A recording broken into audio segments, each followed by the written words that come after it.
Hello, people. Welcome back to another video by your good friend Chad Marco, the Big Anaki.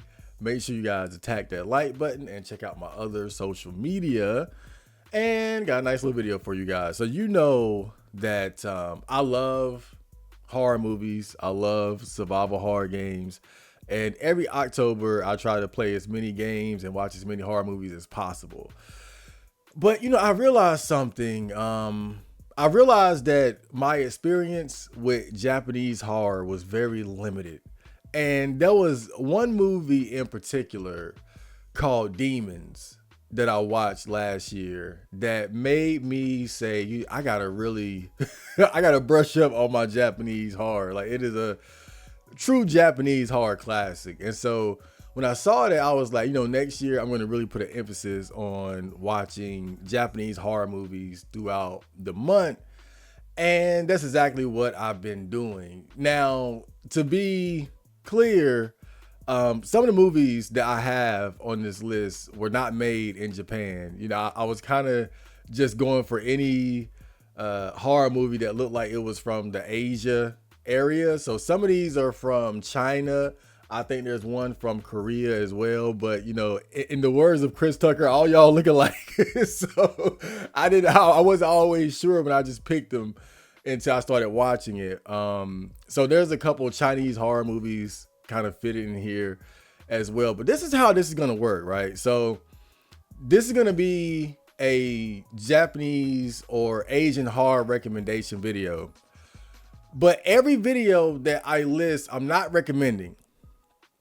I'm going to clarify after I explain or give a brief summary of what the movie is about, whether or not I recommend it. Because I really just started watching like random horror movies from the Asia area, but mostly Japanese. And some of them were movies that I had heard of before, but never got around to watching. And some of them were just movies that I found and it looked interesting, so I went ahead and watched it. But as I said, I'm going to give a brief summary of what the movie is about, what I thought about it, and whether or not I recommend it for you to watch. Because maybe you want to check out some Japanese horror yourself, because Halloween is just a few days away. So let's get right to it. So the first movie is Demons. That was the movie that inspired this trip into Japanese or Asian horror for me. Now, Demons is a Japanese horror movie classic. It was made in 1971, and this movie is about a disgraced samurai who is kind of wasting his days drinking and seeing geishas or prostitutes.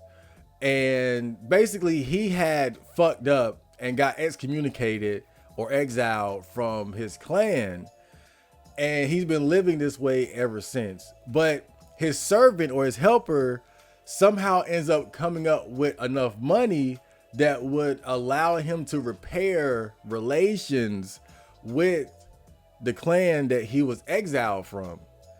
And so he's super excited about this, but they know they need to keep it a secret because it's a large sum of money. But one of the geishas that he's been sleeping with, her and her husband come up with a plan to try to take the money away from this disgraced samurai. And in general, this movie is pretty much a revenge plot. Revenge from the side of the geisha's husband, as well as revenge from the side of the samurai who they end up robbing.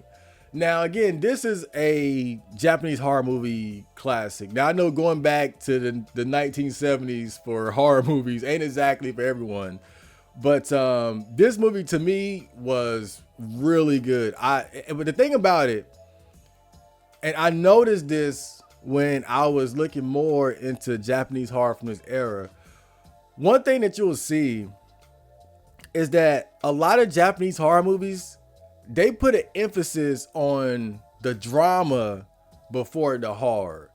And to be fair, this movie is definitely a drama first and a horror movie second.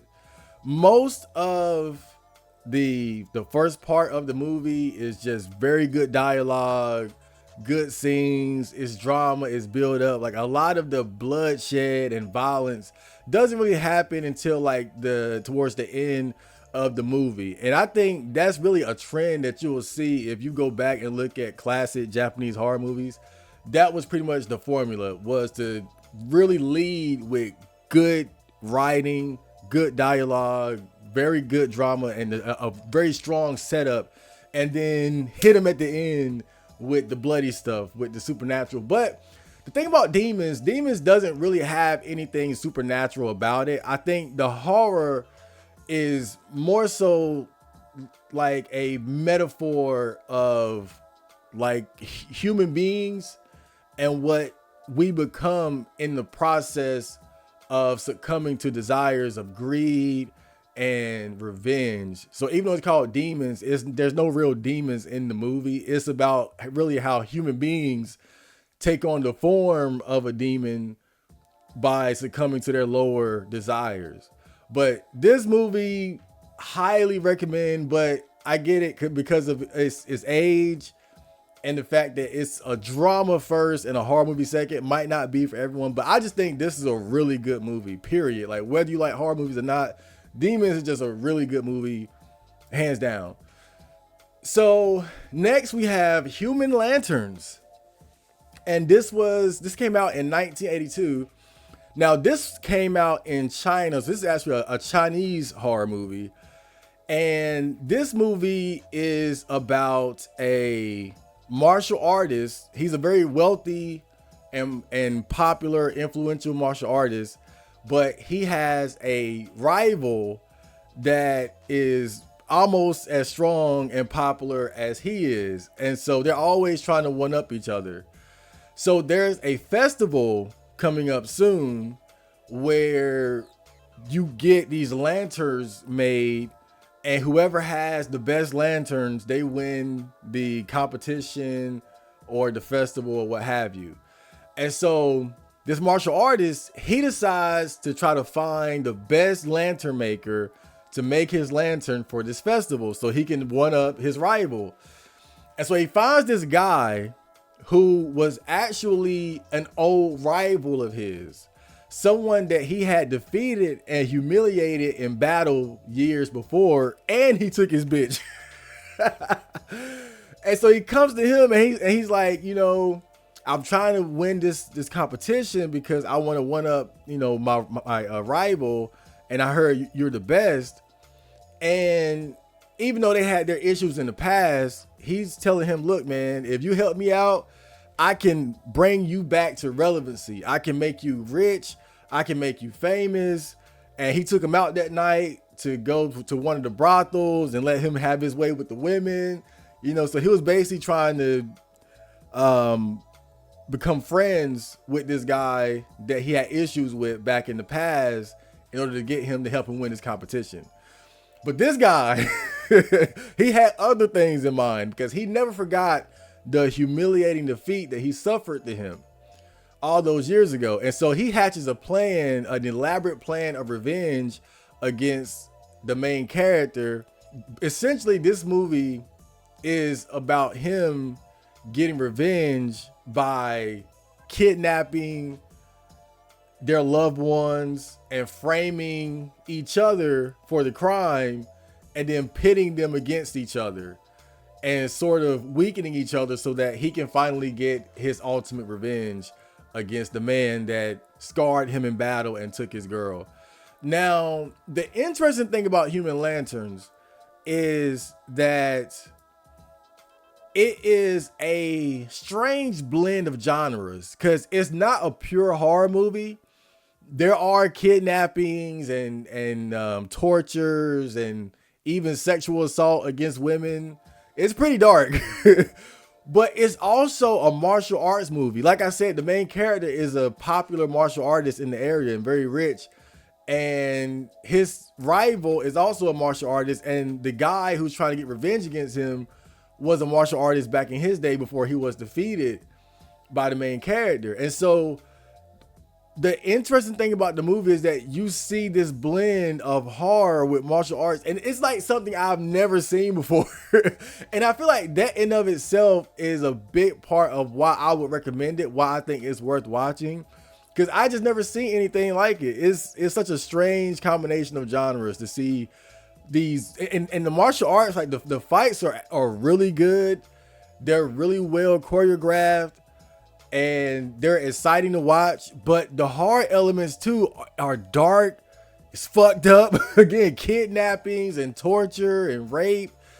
And the overall storytelling is good. The dialogue, the way the plot unfolds. Like, this is also a really good movie that I would definitely recommend. And also kind of a trend that I noticed with Chinese horror movies, they love to somehow force some sort of martial arts into it, right? Even when it doesn't make sense. But in this movie, it does make sense, to be fair. But yeah, definitely recommend Human Lanterns. It was a very good movie, but also interesting because of the blend of genres.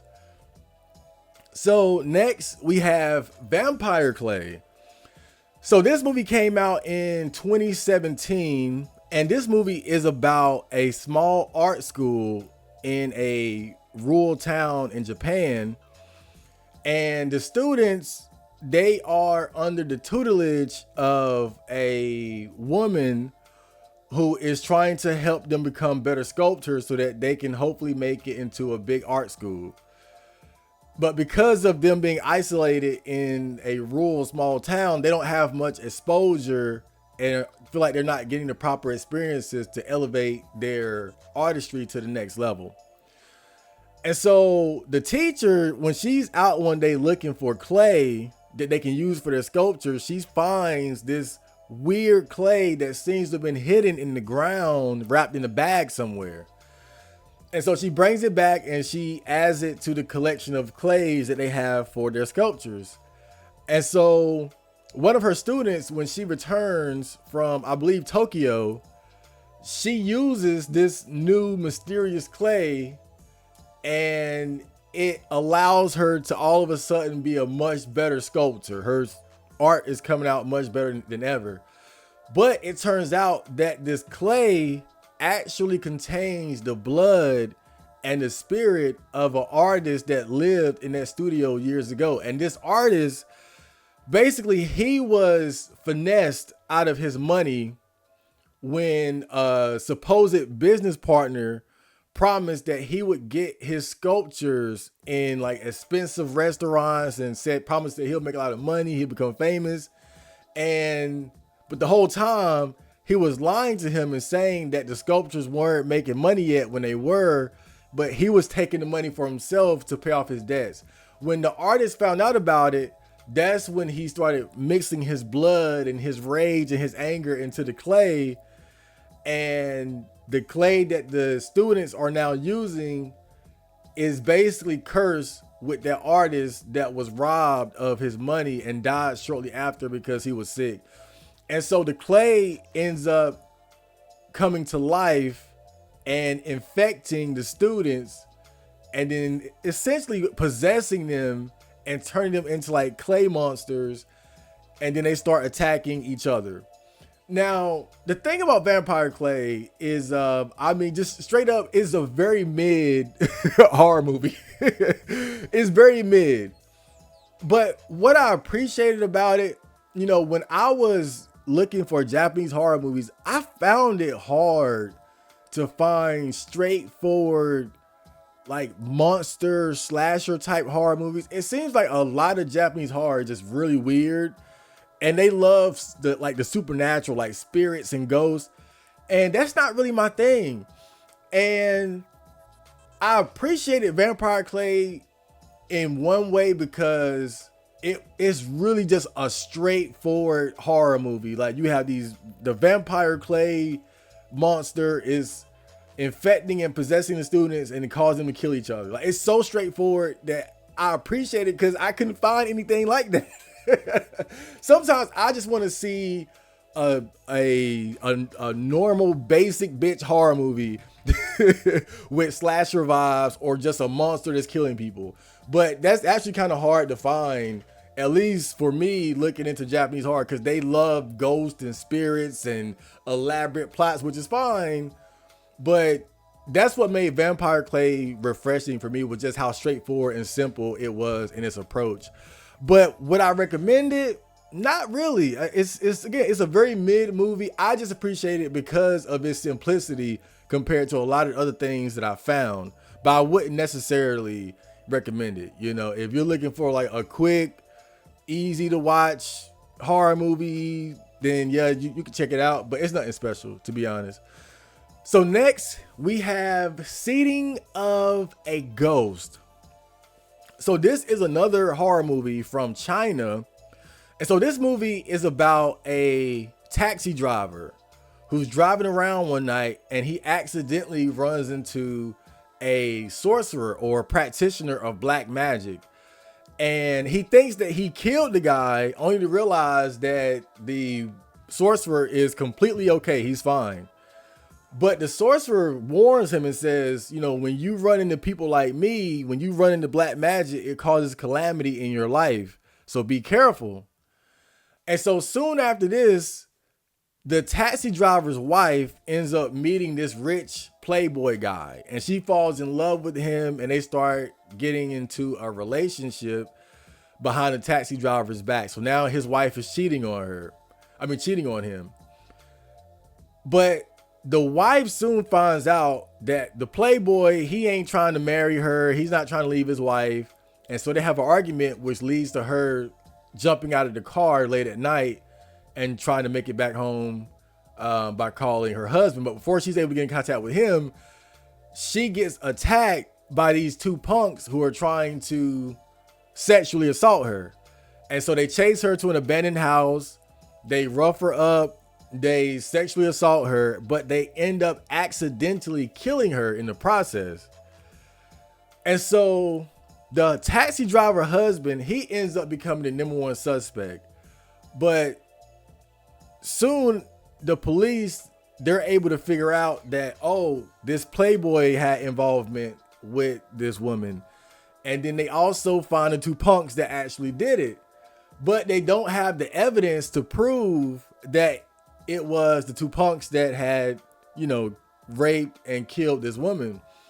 But the taxi driver, he's certain that between the playboy and the punks, they had something to do with it. But he can't exact his revenge. Then he remembers the sorcerer or the guy that was using black magic.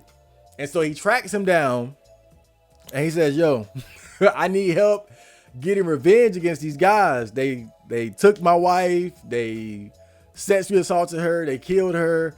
I want to get revenge. And so the practitioner of black magic, he helps him out by performing this elaborate ritual using the corpse of his dead wife.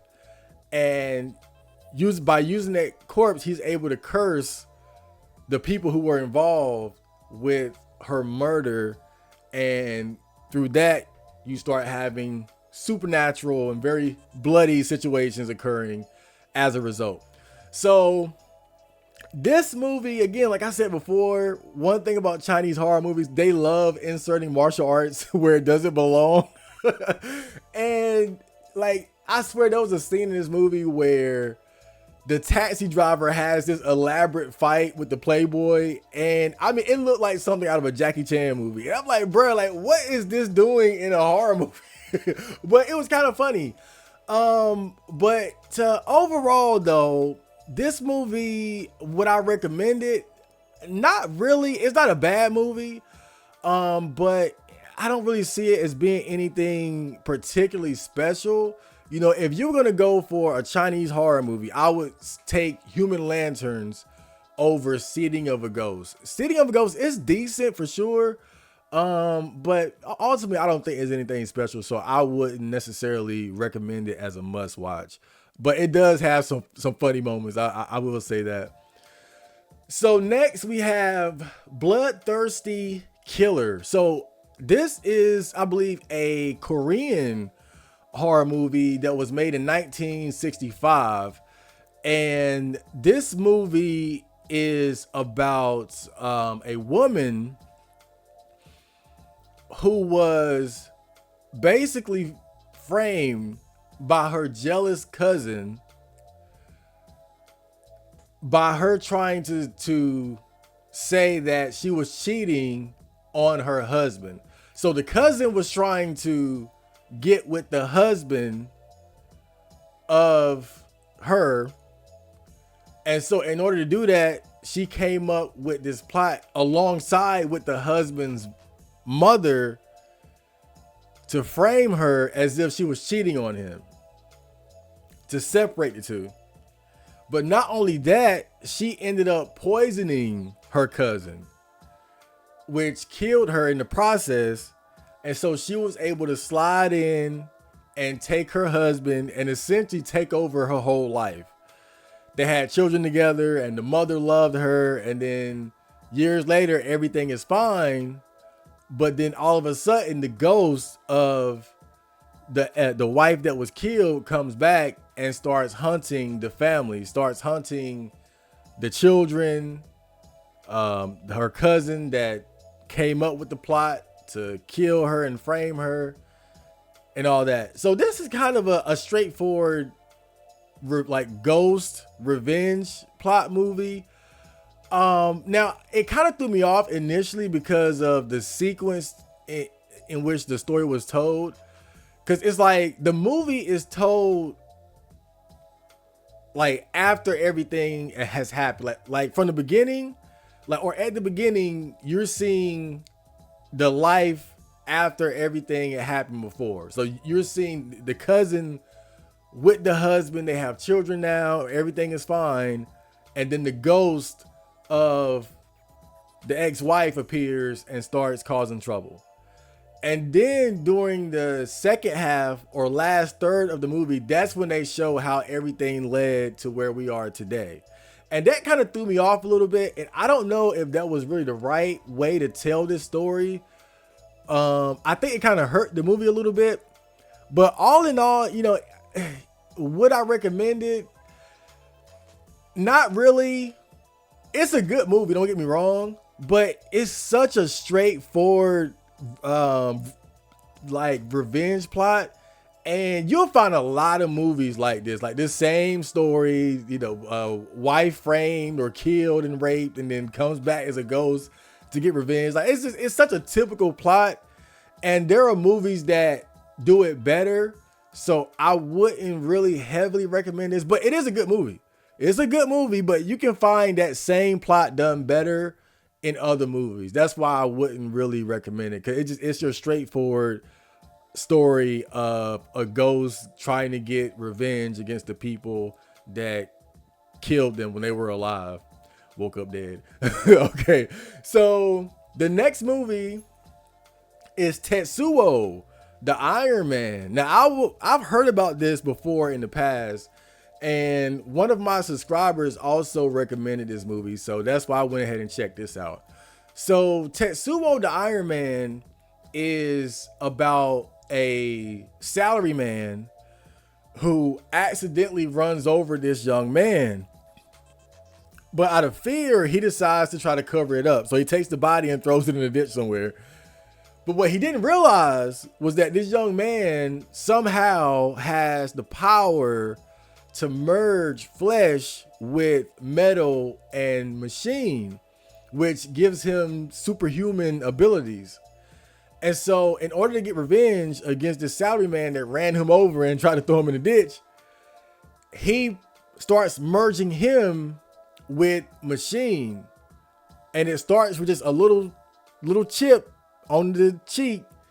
And from there, it starts to transform him slowly into a monstrosity blending of human flesh and rusty metal. Now, this horror movie is kind of like body horror.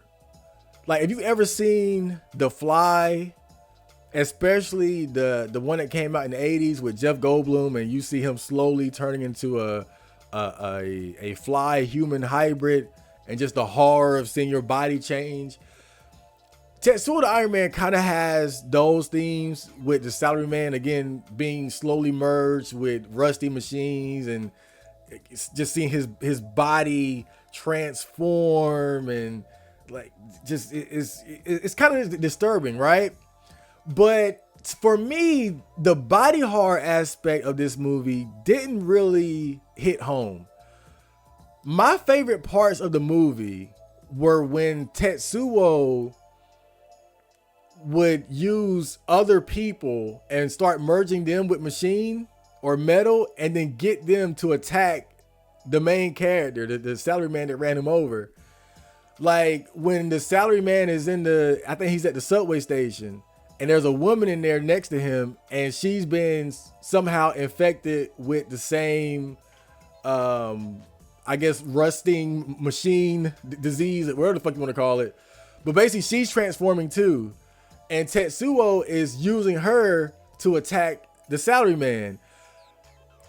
That was probably one of my favorite parts in the whole movie, because it kind of just reminded me of Evil Dead a little bit. You know, when you have someone being possessed and then using that person being possessed and then attacking other people. It kind of gave me that vibe a little bit. That was probably one of my favorite parts in the movie.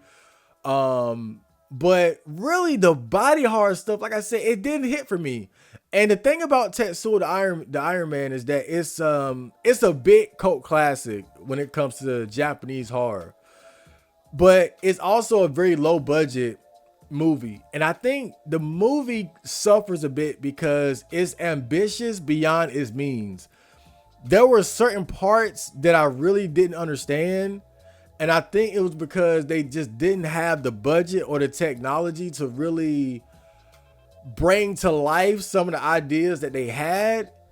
And so I had to kind of rewind and watch stuff twice and three times to see, like, wait, what the fuck happened there? Like, there was one part where the main character, he goes like super fast through the city because his feet have turned into like these jet boot feet or something like that. And when it first happened, I was like, wait a minute, how did he get from there to there so fast? I rewinded it, and that's when I caught it. I was like, oh, because his feet transformed and he zoomed across the city in an instant. But again, it's a very low budget movie, so the way that it's filmed or the way they try to portray that happening, it doesn't look good. And so I didn't catch it. But I feel like Tetsuo the Iron Man is the kind of movie where you would have to watch it 2 or 3 times to fully understand it. But there were parts where I didn't get it, to be honest with you. And maybe that's me being low IQ, but there were definitely parts that I just didn't get. But overall, it's definitely a very unique and interesting horror movie. Would I recommend it? Yes. It's very strange, and it's probably not going to be for everyone, but you know, it's only an hour long. It's not a long watch, and it's one of those movies where there's not much like it. I've seen a lot of horror movies, and Tetsuo the Iron Man is one of the few that kind of stands in a lane of his own of being genuinely different and unique without like seeming like it's trying to copy what somebody else has already done. And I think that's why it's such a cult classic. It's kind of hindered a bit by its low budget, but it's definitely a fascinating watch if nothing else. So next we have Infection. This is a Japanese horror movie that was released in 2004. So Infection is about a hospital that is understaffed, and they are just overwhelmed with patients that are seriously ill or injured. So everybody is stressed out and just very busy and at their wits' end. Suddenly they have this new patient that is like covered in green slime, and it's just like transforming into something, just like basically turning into a monster. And with that, combined with the fact that the head doctor had just did a medical malpractice and they're trying to cover it up, these two situations combined basically bring the hospital staff to the absolute brink. So you have this infectious disease on one hand that's spreading around because of this patient that seems to be turning into a monster. But then you also have the fact that the head doctor just committed medical malpractice and he's trying to cover it up alongside with the other doctors. And so these two problems are kind of coming to a head simultaneously. Now, would I recommend this movie? Not really. Not really. I would say I would put this like in the same category as like a Vampire Clay, as far as like just being very mid. I feel like what ended up being the ultimate explanation of what was happening, you lost me. I'll just put it. I'll put it like that. Like, it's not. Basically, it's one of those stories where it's not what it seems on the surface. There's some hallucinating and it's strange, but basically, it just didn't hit the mark for me. I like the idea. It's actually kind of a comfy horror movie to watch because of just the setting. You know, this strange hospital and all the doctors and nurses are kind of stressed out and they're trying to cover up this malpractice. Then you got a disease going through the hospital. So it's not a bad movie. I think the reason why I didn't like it was because, you know, every movie kind of has an ultimate purpose or reason for why things are happening. And in this movie, when it started to be revealed, I was like, that's kind of whack. I just wasn't feeling it, but it got off to a pretty good start. But I guess I just didn't like the ultimate why of why things were happening, or the reason of why things were happening didn't click for me. And I was like, nah, so I wouldn't recommend Infection. So next we have House. That was, this movie was made in 1977. So House is another big Japanese horror movie classic, big cult following, things of that nature. And this movie is about a group of young girls who go to the aunt's house of one of the girls in order to have a bit of a vacation. But once they get there, they start to realize everything is not as it seems, of course. And so they start disappearing one by one. And when they realize that, wait, some of us are disappearing, they start looking for the other girls. And of course, the problems continue. So I hated this fucking movie. I hated it. Man, out of every movie on this list, I hate this movie more. Like every movie I watched this month, I hate this one more than any of them. I hate this. I despise House, bruh. And let me tell you why. Let me tell you why. So House is actually kind of it's a fantasy horror comedy movie.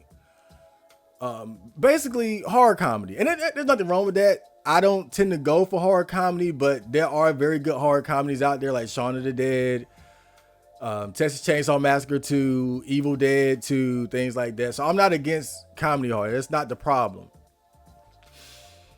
But when you go into a movie that is as highly rated as House, this has like a 7.7 on IMDb.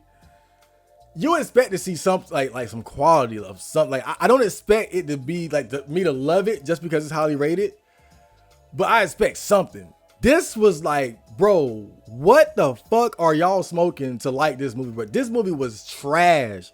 And this is the problem, right? You guys ever seen that episode of Family Guy when they're about to drown and then Peter is telling them why he doesn't like The Godfather?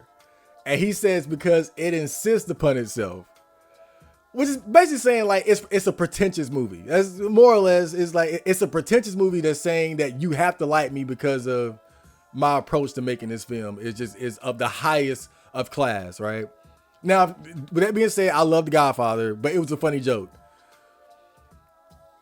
House is like the opposite of that. Like, it insists upon itself, but not in a sense of this movie is made of the highest standard and the highest class, but it's like saying I'm so stupid, I'm so random that you have to like me. That's why I hate this fucking movie. I hate, like, you ever hear like when people say like those girls who are like, "Wow, I'm so random." That's what this movie is. LOL, so random. Like a 13-year-old girl that thinks she's funny because she's just jumped up and said dinosaur. That's this movie. I despise this movie, man. I swear.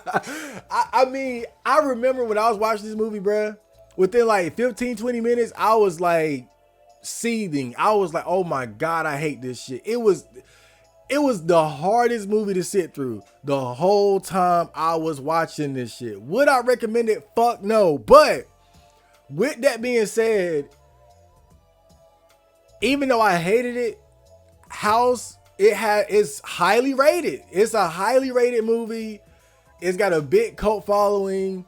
You know, when I talked about it in the horror thread on the TV board on 4chan, people were like, "What are you talking about? You know, it's so random and funny." I'm like, "No, I hate this fucking movie." I cannot stand this movie. And I think worst of all, you do have movies that are like comedy horrors, and it's like it's not meant to be taken too seriously. But I think the problem with this movie is that it comes across as like nothing was taken seriously. The casting, the writing, I've heard that portions of the story were written by the director's like child, like 7-year-old daughter or something like that. The actresses, most of them were amateur actresses that didn't have like experience with acting or anything like. So nothing in this movie was really taken seriously, and it comes across. But I feel like people are just kind of fooled by the randomness into thinking that they're seeing something special. I hate this fucking movie. But Kung Fu Girl, that one girl that did the Kung Fu, that body was crazy. That's the one good thing about that movie, boy. That Kung Fu Girl had a crazy body, but I digest. So the next movie is The Ghost of Yotsuya, which was made in 1959. I think this is probably the oldest movie on the list. And this is another Japanese horror classic. So this movie is about a low-class samurai who desperately wants to marry this young girl. But her father does not approve of him because he knows that he's a scumbag. And also the girl already has a fiance. And so the low-class samurai, he decides, well, I'm just going to kill the father because he insulted me. So he kills the father, but covers it up. And then he convinces the girl and her sister and the fiance that I know who killed your dad, and I'm going to help you track him down so I can kill him and get revenge for you. And of course, all of this was just a plot to get rid of the fiance, which they do. And so with the father and the fiance out of the way, no one is standing between him and the girl. So he goes ahead and he's finally able to marry her. And so a year or two later, they are married and they have a kid together. But because this samurai is such a loser, they're living in poverty and misery just like the father suspected they would. And so at this point, the samurai, he's depressed because he's over the whole honeymoon phase of finally getting the girl that he wants. Life is just hard now. And so somehow he is able to gain the favor of an older man that takes a liking to him and wants him to marry his daughter. And see, this is a come up because this older man, he's wealthy. And so if he marries his daughter, then he's marrying into status and wealth. But the problem is he's already married to the girl whose father and fiance he killed. And so now he comes up with a plot to get rid of her so that he can marry the daughter of the rich man and finally live a life of wealth, comfort, and status like he always dreamed of. And so They bump off the wife, but of course, the wife or the ghost of the wife comes back and begins to haunt him and the family that he married into. So this movie, it kind of reminds me of Demons because of the way the story is structured. Again, it's a drama first and a horror movie second. But the thing about Ghost of Yotsuya is that it does actually have supernatural elements to it. There are ghosts, you do see the ghosts and the things of that nature. So it's like the horror isn't just a metaphor or human violence. It's actually, you actually see spirits and things like that. But all of that kind of happens towards the end or the last third of the movie. The first part of the movie, much like Demons, just very good dialogue, very well written, just a great story to watch unfold. And then you get rewarded with the supernatural stuff more towards the end, and it's very effective.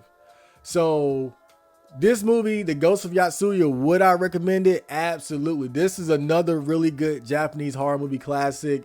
I put it up there in the same tier as Demons. I prefer Demons, but you can't go wrong with Ghost of Yotsuya because you actually do have blatant supernatural elements in it as opposed to Demons, which was just about, again, the horror of the human condition. So next we have Dr. Lamb. And so this came out in 1992, and this is another Chinese horror movie. So this movie is about a disturbed, perverted taxi driver who is going around kidnapping women, bringing them back home, torturing them, and dismembering the body, taking the body parts, putting them in jars. Basically a fucked up. He fucked up. It's another story of a maniac serial killer, but it's not that straightforward. Now, what surprised me about this movie was the way that the story is told. So the story isn't told like from beginning to end in terms of like the sequence of events in the order that they happen. Now, the first part of the movie, they show you the childhood of the serial killer and what may have influenced him in his environment that led him to becoming the way that he is. And then it fast forward to the present where he's already being caught by the police. So I'm thinking that it's going to be, okay, you see him as a child and then you see him going into his adulthood and then you see what leads to him getting his first kill and then so on and so forth. But you go from his childhood to him being captured. And then after that, during the interrogation process, he begins to reveal how he killed the girls, why he killed them, things like that. Now, the thing about this movie is that it's actually more about the interrogation and investigation process than like a normal, straightforward story of just telling it from, okay, his perspective from beginning to end. The core or the meat of the movie is the interrogation. And I think for me, it probably hurt the movie, to be honest. I think that the movie probably would have been better if it was told in a more normal way. Like I said, you start with him as a child and showing the influences that may have caused him to be in the way that he is. And then you go into his adulthood and you see him, okay, I killed her, I killed this bitch, kidnapped this one, raped this one. Wait, I got caught now.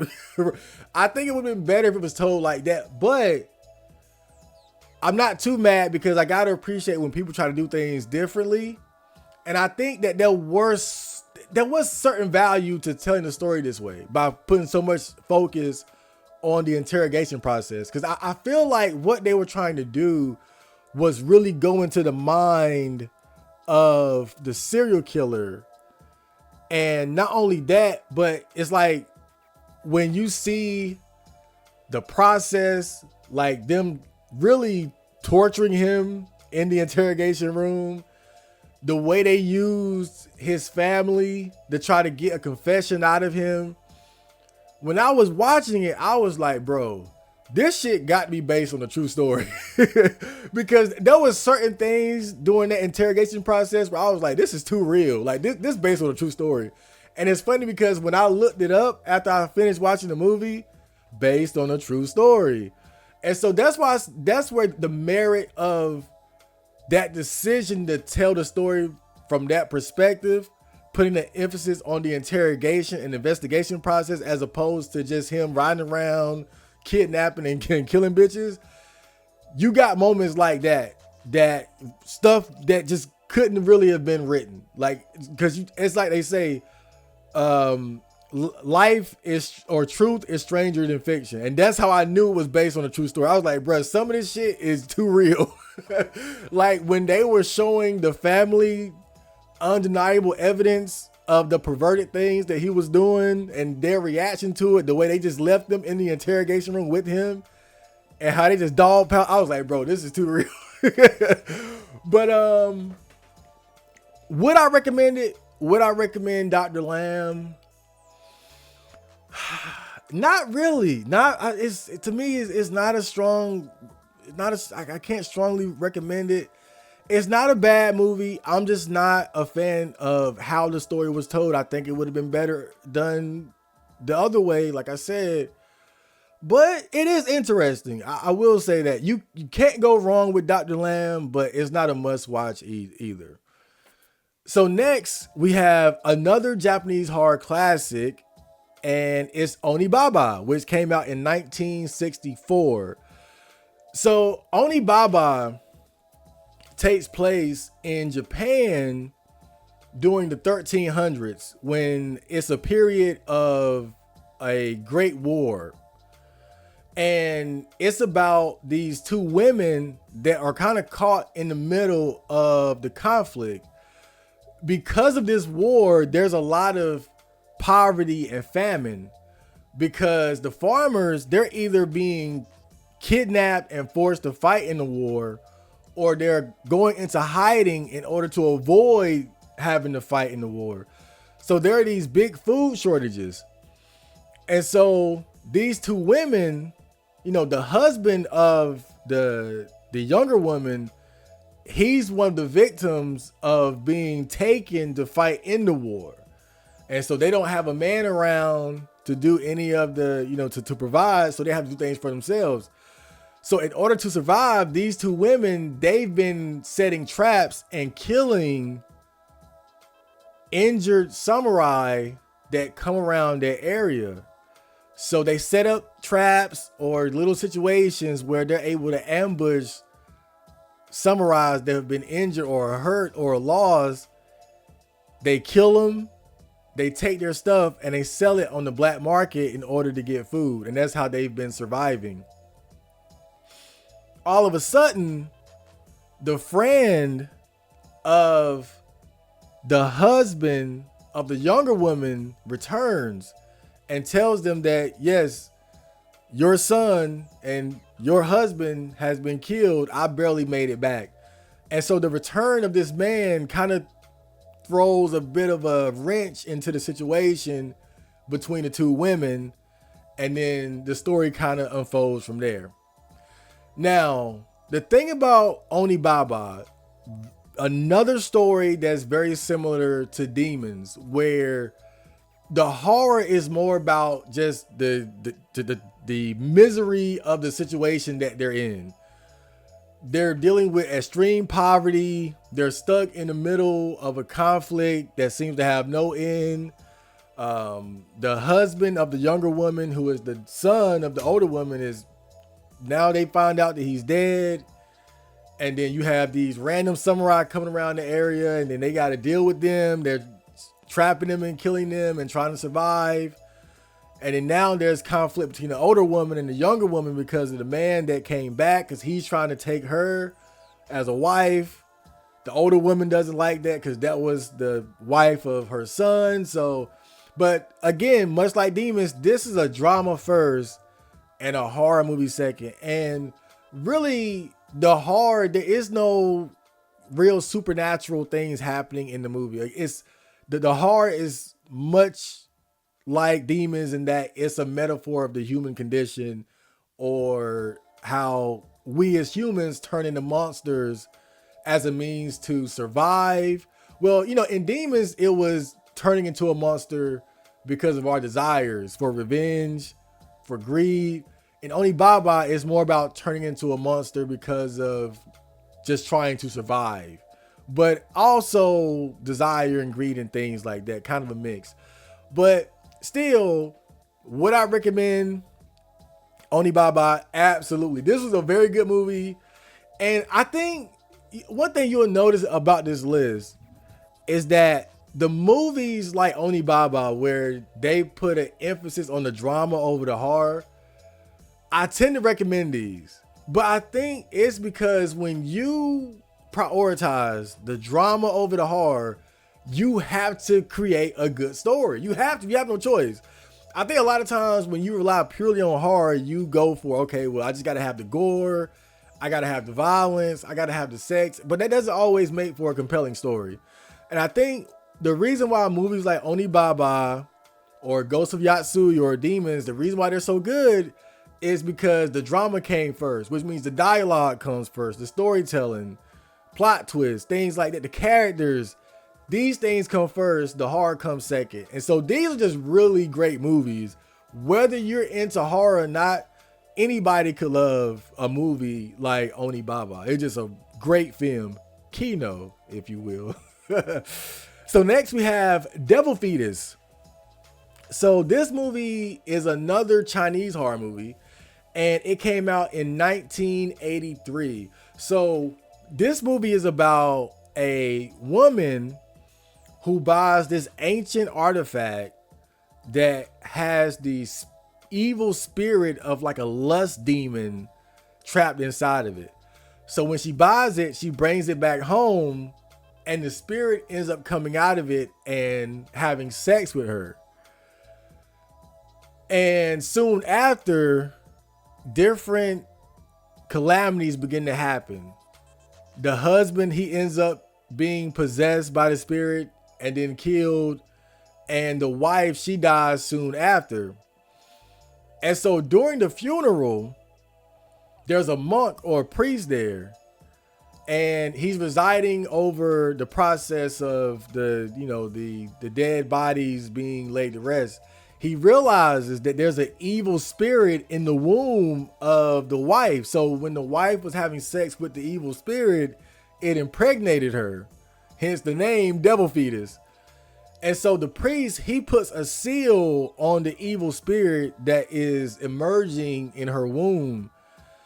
And he lets the grandmother know, do not remove these seals. It's to keep the evil spirits locked away that have been put into your daughter through having sex with the evil spirit. So years later, her nephews, who were children when all this happened, they are young adults now. And so one of her nephews, he takes his girlfriend to visit the shrine where her remains are. And where her remains are, the seal is still there. The girlfriend, she accidentally removes the seal from the shrine, which releases the spirit of the Devil Fetus, which begins to possess people in the family and try to continue the ritual of killing and impregnating the next woman to continue the cycle. And so this is kind of a straightforward horror movie about, demon possession, evil spirits, but has a strong emphasis on, sex and perversion. Like there's one part where the spirit has possessed one of the nephews, and he's in the body of the nephew, and he's in his room, and he starts getting him to like cross dress and put on wigs and stuff, like just weird stuff. So it's a strong emphasis on sex and perversion and things like that. So for me, I don't mind, but it might not be to your liking. But overall, I did find this to be a fun horror movie. I wouldn't say I strongly recommend it, but it's a fun watch, to be honest, because some of the violence and the action scenes are pretty good. And I like how the main character towards the end kind of takes on a heroic stance to try to take on the spirit, like he gets his sword. I gotta rescue my girl. Like it's kind of fun and upbeat in certain ways. As dark as some of the content is, I just like the way it was presented in terms of like the battle between good and evil, with the nephew versus the evil spirit that's been possessing and taking over the members of his family. So for me, it's a fun movie. I wouldn't strongly recommend it, but again, if you're looking for something that's not too serious and has some very dark themes, but also it's kind of fun to watch, yeah, you can go for Devil Fetus for sure. So next, I have Ju-On, The Grudge. Now, I know this might sound crazy, but I've never seen The Grudge. Never. And like I said earlier, I've never been big on ghost stories. I'm not really into that. I'm into serial killers. I'm into monsters. I like horror movies where the killer is something that can be killed, touched, felt, is real. I don't like spirits. I don't like ghosts for the most part, because how do you deal with that? Right? That's what I don't like about it. But I say, you know what? This is such a big and influential horror movie. Gotta go back and check this out, 'cause I've never seen it. And also, when I went back and watched the Japanese version of The Ring, because there was that period where they were making American versions of Japanese horror movies that became very popular. I think like One Missed Call, The Ring, Grudge, etc. Was Shudder one too? I think Shudder was one as well. But see, when I would see the American version, I was just never impressed. But when I watched the Japanese version of The Ring, I was like, yo, I like this. Like, I didn't like the American version, but I love the Japanese version. So I said, let me give The Grudge a shot. Maybe I'll like the Japanese version of The Grudge. Gotta explain the story a little bit first. But The Grudge is kind of like a straightforward ghost story where there's a haunted house where there was a family, and the husband found out that his son wasn't his. So he brutally murdered the wife, and the son disappeared, never to be found again. So you can assume that the son was killed as well. And so this horrific event caused a great deal of negative energy to be trapped in the house. So anyone that goes into the house, they become cursed by the house, and they go on to be killed in some sort of horrific way later on. And really a straightforward ghost story. You got a cursed house where something terrible happened. It was a great tragedy, and anyone that goes into the house ends up becoming cursed as well, and they end up dying later. Very straightforward ghost story, really.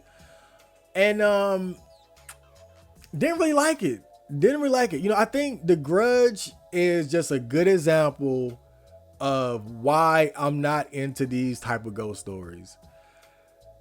And I'm not saying it's a bad movie, but I think for me, what I don't like about ghosts and spirits of that nature is that oftentimes it doesn't feel like there's a solution to the problem.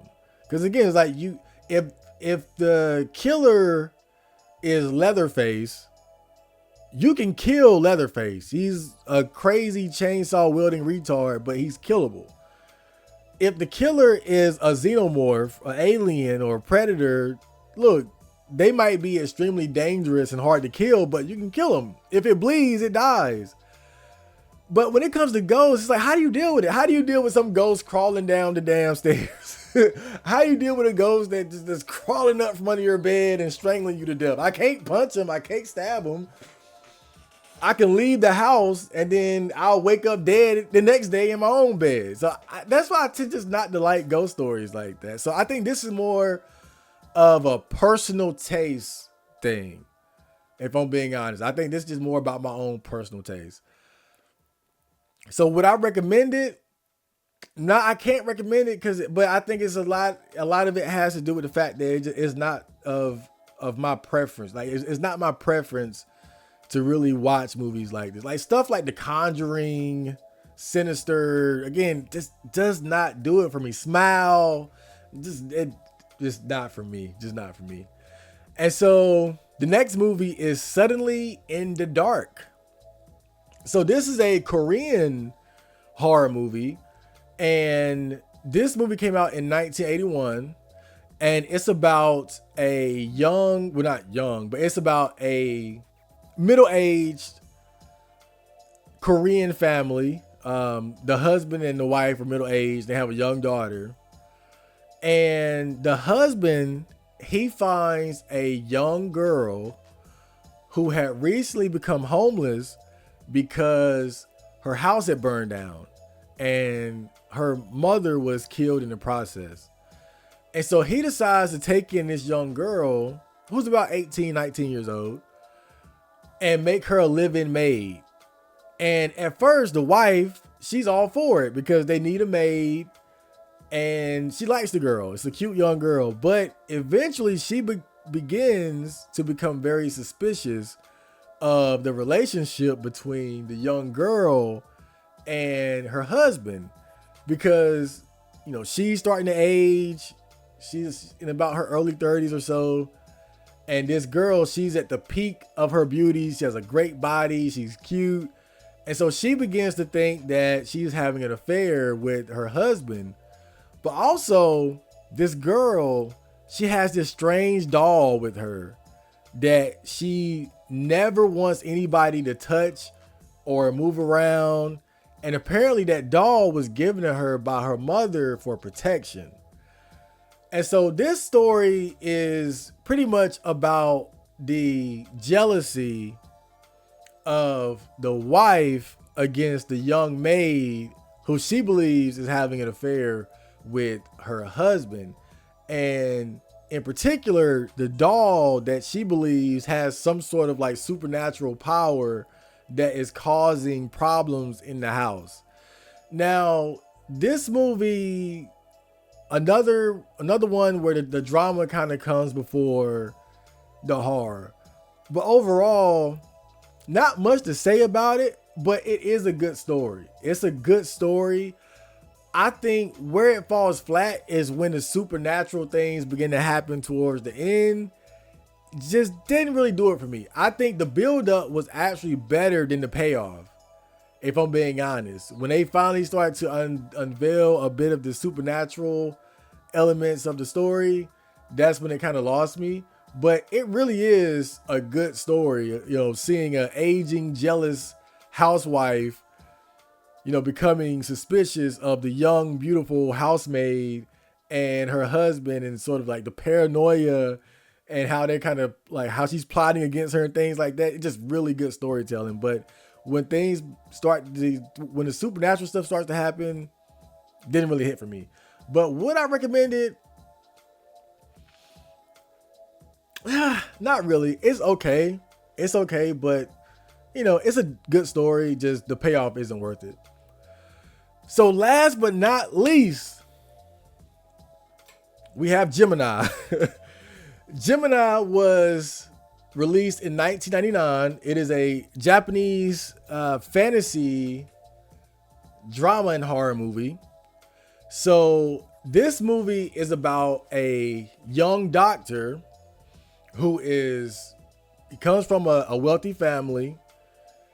He has a lot of respect. People love him because he was, you know, he did a lot of great things during the war that earned him medals as a doctor in the military. And so he's come back home and he's kind of famous in his area and well loved. And he has a wife who is kind of strange, but she's beautiful, but she also has amnesia. She doesn't remember her past. But all of a sudden, strange things start happening in the house where they live. His father ends up dying, and his mother ends up dying soon after under very suspicious circumstances. And so it turns out that the doctor, he actually had a twin brother at birth. But for whatever reason, and I still don't understand this, but it is what it is. The mother and father, they didn't want the twin brother. So they threw him in a basket and sent him drifting down the river. And so the twin brother ended up growing up in the slums, in the poor area, and he became a thief / performer. And so he ends up in this situation where he ends up being kicked out of the slums because he killed somebody. And so now he's exiled from the slums and he loses his girl. And then he finds out that there's a man in the upper class area that looks exactly like him. And so he goes to see him and he realizes that, wait a minute, that's my twin brother. And so essentially this is a story of revenge from the twin brother that was discarded and forced to grow up in poverty, where he tries to get revenge on the other brother that was raised in comfort and wealth, became a famous military doctor. People love him. And so he's trying to get revenge on him. That's the story in a nutshell. Now this movie, it's a good movie. This is definitely a good movie. And what I like about it the most is just like the way that it's filmed. The use of colors and some of the like little quirky behaviors of the characters. Like, it's really a surreal type of movie. When I looked at the different genres associated with this movie, I think it's drama, fantasy, and horror. And the fantasy part, I don't quite get it, because it's not really a fantasy movie, but I think it's the way that it was filmed. Like, it's almost filmed like a fantasy movie, but it's actually more of a pure drama and horror movie. But just a very interesting movie in terms of like the way that they filmed it. That's what really impressed me the most. Of course, it's a good story, and it gets pretty dark as far as, the lengths that the evil twin brother is willing to go to in order to get his revenge. But yeah, overall, this is probably one of the best movies that I had watched when I started getting into these Japanese horror movies. So I would definitely recommend Gemini. Probably one of the most highly recommended movies on this list. So with that, that's the last movie that I watched. My takeaway after taking this little dive into Japanese horror, what I've realized is that, one, in Asia, they love, and I hate to say it so bluntly, but they love rape. They love rape and violence against women. You will find a lot of that if you get into Japanese or Chinese horror. I feel like probably half of the movies on this list have some form of violence against women. And for some people, that's like a step too far. I'm not saying it like that's look, we're talking about horror movies where people being killed and slaughtered. So you can't really draw the line there. I'm just saying that was something that I noticed. As someone who watches a lot of horror movies, when it comes to American horror, you don't see that as much. It's there for sure. You know, movies like Hills Have Eyes too and whatnot, but you don't see a lot of it. I feel like when I was watching these Japanese horror movies, like every other movie had some form of violence, like sexual violence against women in particular. Not saying it's a good thing or a bad thing. It's a trend that I noticed that they love to use that in their horror movies. Another thing that I noticed is that this is especially true with the classics, but they love putting an emphasis on the drama before the horror. And that's not for everybody. You know, if you're someone that's more into like Nightmare on Elm Street, Friday the 13th, Child's Play, stuff where the horror comes first, elaborate kills, torture, a lot of blood and gore, guts, monsters running amok. I'm not saying that you're not going to find that in Japanese horror. I'm just saying that it seems like they love to put the drama first. They like to set up a really good story and then hit the viewer over the head with the supernatural things during the second half or during even like the final third of the movie. And I think the good thing about it is that it makes it so the stories end up being better overall. But if you're looking for like a more straightforward horror movie, it's kind of harder to find it if you're going the route of, you know, Japanese horror. Because that's what I was really looking for. And it seemed like every movie has ended up being like Onibaba or Gemini or Demons, where the drama definitely came first. But again, it's not necessarily a bad thing. I think it's a matter of taste. It's a matter of what you're into. I think also what I noticed is that they love spirits. They love spirits, ghosts, stories of revenge. That seems to be very popular in that region. And I'm someone, like I said, I'm not big on ghost stories. I think the reason why some of these worked for me, like Ghosts of Yotsuya, for instance, is because the story was just so good. Even though that's, you know, very much a ghost story, at the very least, because they put so much emphasis on building up the story beforehand, you know, they hooked me before they started having apparitions and weeping, tortured ghosts appear and things like that.